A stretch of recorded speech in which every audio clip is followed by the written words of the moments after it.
you doing, guys? Tomatosaucin here, and this morning I would like to go over my first impressions of the new expansion Dragonflight for World of Warcraft. Uh, I'll talk about the crafting system, um, launch in itself, uh, dungeons, and just general gameplay aspects. Right. But before I go into what my first impressions are for WoW Dragonflight, uh, if you haven't subscribed to the channel, guys, click that red sub button. It'll encourage me to continue to create content for the YouTube channel. And more than that, it'll just allow me to continue to grow. So I appreciate you guys. The channel wouldn't be where it's at today without all of you subscribers. So if you haven't subscribed yet, click that red sub button. Doesn't cost you anything, just helps us out.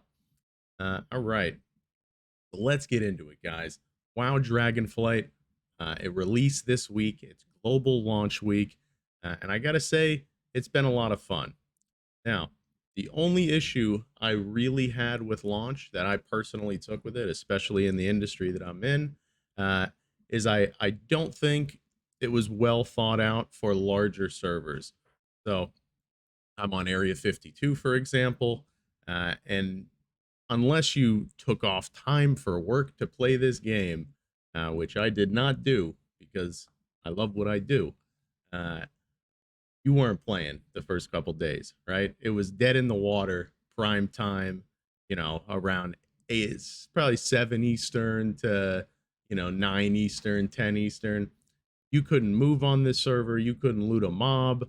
Um, I have heard reports that on servers that are not Area 52, that launch went off without a hitch. So that's good, but I don't think they thought it all the way through for these large servers. That's my main complaint with launch. Now, I will say, once you get into the game, let's talk about the leveling experience first, right? This might be the best version of leveling uh, that you could have encountered in a World of Warcraft expansion, going all the way back to Classic, through TBC, through Lich King again recently, and then moving forward with other expansions like Battle for Azeroth, Shadowlands. They weren't great experiences for a returning player, a new player, and long time players, right? People that didn't leave the game and come back. They just weren't the greatest intros to the game. I feel like Dragonflight, the leveling experience was an abridged version of leveling that you you really didn't have to fully commit to. You didn't have to sweat in your chair, play till your eyes bleed. It was a very casual, friendly leveling experience. The first 4 or 5 levels were super friendly to a returning player, where the difficulty wasn't really there. Um, and then once you hit about 65, 66, you notice the quest got a little bit harder. The mobs got a little bit more difficult. You got to really explore your character's rotation, because the mobs took a little longer to kill as well. And just overall, it was a very fun and interesting leveling experience. The 60 to 70 journey didn't really take very long, right? It took nothing but a couple hours. So you're talking maybe 4 to 5 hours max. If you had no idea what you were doing and you were watching all of the cutscenes, where if you were skipping cutscenes and taking some shortcuts here or there, I was on the beta, so I knew to get dragon riding going early. Um, you know, it was a quicker experience for me. But overall, right? Whether you were all aboard the information train or you came in blind, very quick experience, very friendly to a new player, extremely friendly to a returning player, and nice for somebody who never left in general. So the leveling experience in Dragonflight definitely gets an A+ from me. So now that we've talked about the leveling experience, let's talk about some of the systems. Um, Firstly, the new crafting system, right? So I've been messing with engineering uh, and enchanting. Enchanting just seemed like a smart way to do something a little bit more positive with the gear that you get from all of the quests and leveling up, so you could disenchant your gear and try to become some self-sufficient and whatnot. The new crafting screen I like. I think this is interesting, just having the ability to kind of drop items here, right? So you know what you're enchanting. Are you going to enchant your vellums, your rings? Um, Same thing over here, right? You can put it on a vellum or put the enchant on a cape. I think that kind of stuff is really cool. Made the crafting menu a little bit more friendly.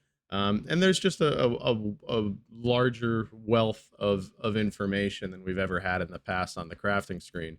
Now, where me, even as a long time player, this being such a new system, I get confused on some of these new systems, but that's just going to be, going to take me some time to kind of get adjusted, understand what all these nodes do. But I think it is pretty cool that not only is the crafting system much more in depth in Dragonflight, uh, but you can also level with it, right? So if you only wanted to do the campaign and you finished up the campaign around level 66 or 67, if you went through all the different crafting professions, you could actually get those last couple levels entirely from crafting. I actually leveled from 69 to 70 just by leveling up my engineering and my enchanting, which I thought was very interesting. It's not something we've ever really had the option to do in this game before, and it allows you to feel more immersed as a crafter. Let's say you're somebody in the beta who wasn't going through all the dungeons like I was, and trying to really learn the rotations. You went in depth in the crafting system, right? Well, you're getting rewarded for it now, because not only is it much more in depth with its own little versions of talent trees, and new items that allow you to boost item level on your crafts, and kind of pick exactly how good a craft, right? You even have quality now in crafts. I see bronze and silver and gold, and you can see that over here actually. So you can see these two silver bars over here on my draconium rod, and these three gold bars. These are actually quality scores of these items. So you have or they might be bronze, right? Because I think this is a lower quality than this one. Uh, but you have just such an expansive wealth of crafting information that you can actually be a crafter in World of Warcraft now and not feel like you're missing the end game, right? You're crafting just as a part of the end game to get to raid. Now, between crafting, work orders, which that is a new system where you can actually uh, craft items for other people in a work order type environment. Um, it's just you can completely feel immersed as a role playing crafter if that's what you wanted to do, right? If you wanted all of your alts to be different store owners, you could do that in Dragonflight, and you're really not penalized for taking that approach, because there is no artifact power system, right? There isn't some mundane grind outside of reputations, but reputations are going to enable you to get more recipes, just like in older versions of the game, um, that you have to do in order to progress your player power. And as a crafter, right, your player power is directly tied into how good are you at crafting, right? What items can you make? How many work orders are you filling? You could totally play Dragonflight from an economist point of view, and I think it's very cool. It's a very unique spin on the crafting system, and I think it finally has received the depth that it always should have had, right? But no, I got to say, hats off to the development team on the new crafting systems. Um, Overall, it's just very, very cool, right? So, like, just to show you an example of, oh, here's the goggles that I was making. Um, like, I could make these. Yeah, I made these leather goggles for my character. Um, Now you can drop regions in over here, and if you get these regions from dungeons or questing or leveling, it'll increase the player power for these goggles, right? So, like the baseline version of the craft here is 316, which was actually really good for me at the time that I could craft these, and you could boost these up to a much higher item level via these dungeon regions. So I've seen them go from like as low as 40 to 50 item level boost all the way up to 100 plus. So they're out there. They add some extreme depth to the crafting system, and more than that, they actually allow you to take crafts that otherwise would have been considered useless, right? In other expansions, where like let's say you crafted your engineering goggles in Wrath of the Lich King, and then you got an upgrade from 25 man. Well, with the right regions, you could technically get goggles like this to be better than the raid goggles, or maybe on par. Probably is how I would assume Blizzard does it in Dragonflight. So crafting, to sum up crafting, very cool. Love the new UI. Love the fact that you can get experience from crafting. I think the work order system is very deep, and I want to learn more about that. And the fact that you have these talent trees now, in your crafts, add even more depth and allow you to specialize in certain skills tied to your professions in a manner that you've never been able to do it in World of Warcraft in any expansion. So the crafting system gets a huge nod from me. In Dragonflight. And I probably went off on more of a tangent than I wanted to with regards to the crafting system, but that's how in depth it is, right?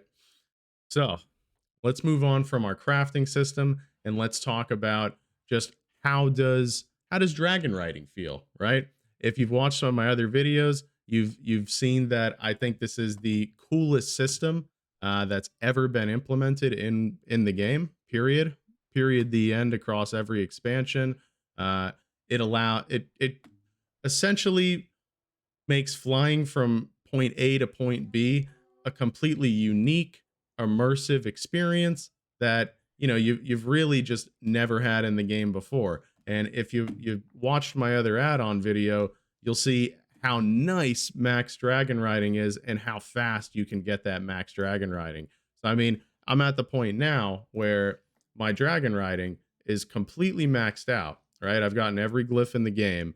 And this skill feels so good. I can't stress it enough how good dragon riding feels once you max it out. Get the Tomcats World Tour add-on. Once again, you can see my previous video. Um, it'll show you what the glyphs look like on your mini map. Um, I even go through like a little route and show you how I pick some of them up. It's just they did such a good job with this system, and I really did not have high expectations for this expansion after BFA Shadowlands.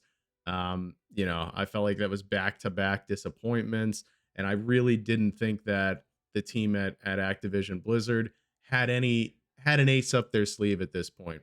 People can say they bit off this animation from Guild Wars 2, but I'm going to tell you, I've played both versions. I've played Guild Wars 2's, mount riding, and WoW's mount or dragon riding with the dragon riding system. And I have to say the progression tied to it is much simpler than Guild Wars 2. And overall, just the feeling you get as you go through the zones. Really, Blizzard's art team, not to pivot completely from dragon riding, but they hit an absolute home run on this expansion.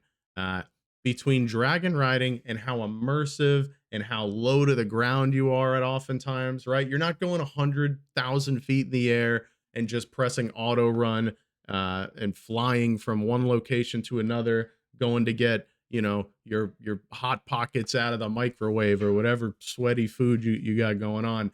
You're immersed in your journey from point A to point B 100% of the time while you're dragon riding. And again, I got to stress to you guys, get dragon riding early. unlock it but by, as soon as you get it, stop doing the campaign and go get your glyphs, because this speeds up your leveling process and it allows you to just see more of the world. So these little orbs down here are your dragon riding energy, and essentially you start with 3, so you really can't go very far. You can just kind of get a little feel of dragon riding, but by the time you max it out, you have double the amount of energy, and you're just regenning energy the entire time you're dragon riding, as long as you're maintaining speed.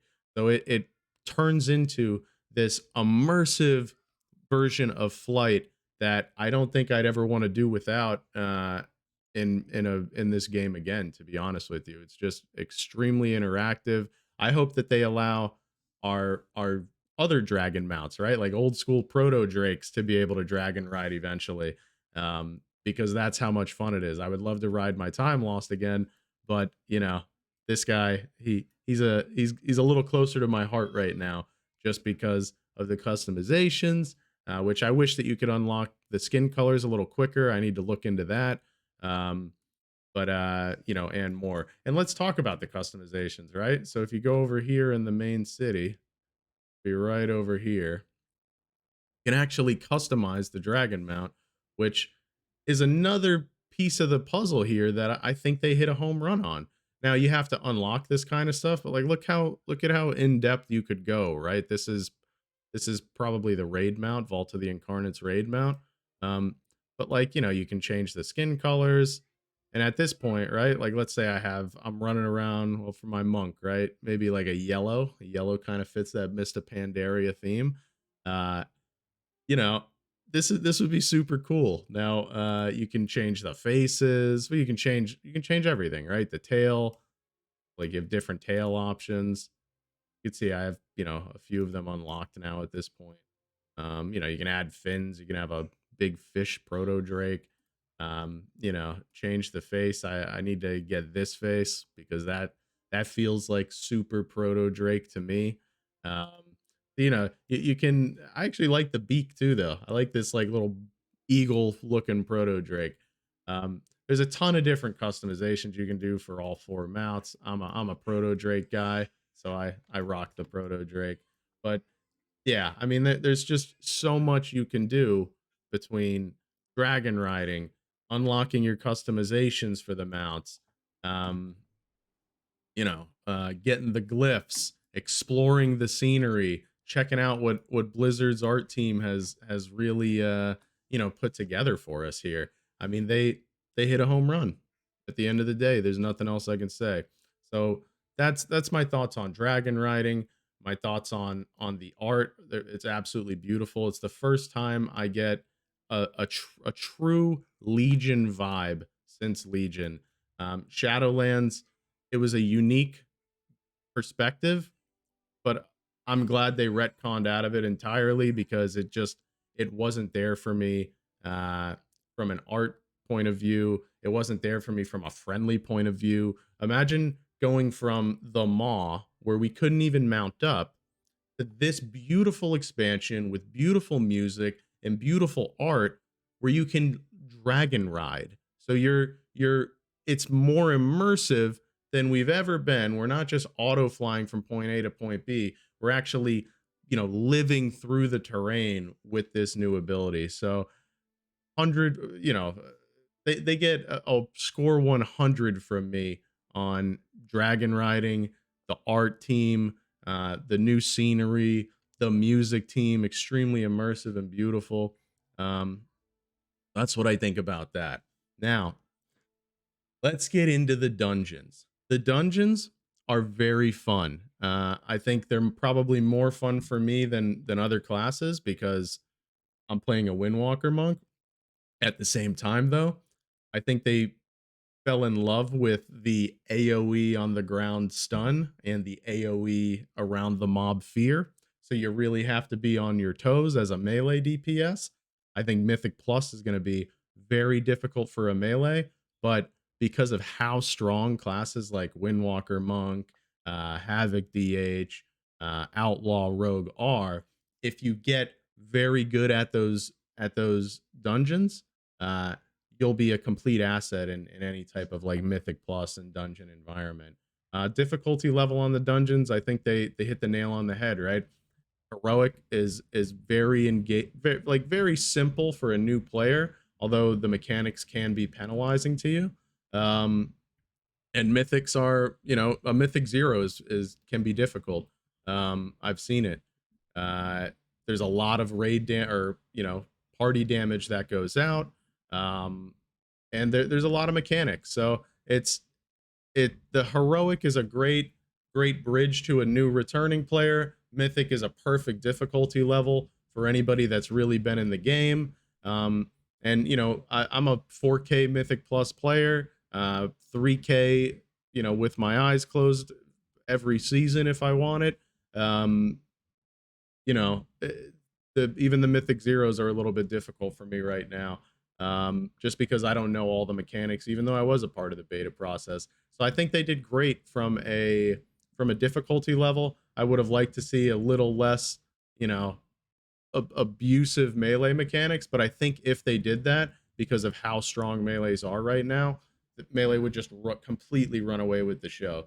So I'm having a blast learning the new mechanics. I'm having a blast playing Windwalker Monk, and really, even Brewmaster Monk for me has been a breath of fresh air. I've never played it in the past. I've always been like a Windwalker one trick when I play my monk. And Brewmaster was super fun. I tanked a Mythic Zero Ruby Pools last night, and on the last boss, my entire party died, and I soloed the boss from 20% HP to zero through some, smart cooldown usage and clever dodging of mechanics using Chi Torpedo. So a lot of fun to be had from a dungeon perspective. I'm excited to see what the raids bring. I didn't beta test any raids, so I don't want to give my opinion on those yet. But this is just a first impression video that I ended up getting a little long winded with. I hope you enjoyed it. You know, a synopsis, a summary of my first impression is it's pretty damn good. I think Blizzard did a great job with Dragonflight. If you're on the fence about trying this expansion out, I highly suggest you do it, especially if you already have like an active subscription because you're playing Wrath Classic. Listen, where we're at in Wrath Classic, everyone's kind of raid logging anyway. Come on over to Dragonflight, check out the new art, check out the updated flying mechanics, right? Dragon riding, and come check it out. I mean, it feels more community driven than it ever has between, the beginning expansion where, you're in Group Finder to fill these Mythic Zero dungeons, and the crafting system in general. It's created a lot more like player communication. So overall, guys, awesome first expansion. If you made it this far and you haven't subscribed to the channel, why not, right? Click that sub button. Thank you so much, guys. Have a good day, have a good week, have a good month, and have a good year. Tomatosaucin out, Dragonflight in.